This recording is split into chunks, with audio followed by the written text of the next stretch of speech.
παιδιά, αυτό εδώ είναι το Αθηναία. Ναι. Εκεί είναι η Θηβαία, πούντο. Πούντο το Θηβαία. Τα πήραν όλα.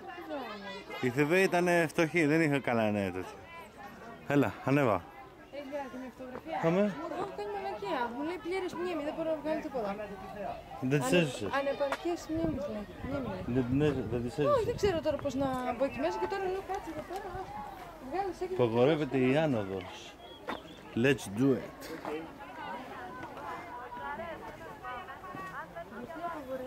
Γιατί εντάξει, ναός είναι, τώρα απαγορεύεται να μπεις μέσα εκεί.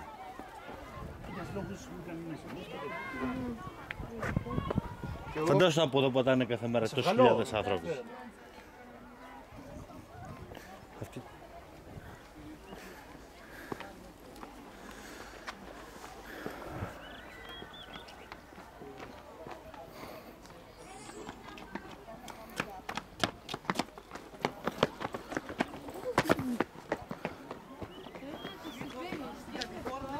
Ποιο? Πού το γράφει? Τη Σιβήλης. Ξέρω εγώ. Όποιος δεν καταλαβαίνει λίγο. Ξέρω εγώ τι είναι. Κάτσε να ρωτήσουμε. Ναι. Κάτσε να τις παίρνουμε και τέτοιο.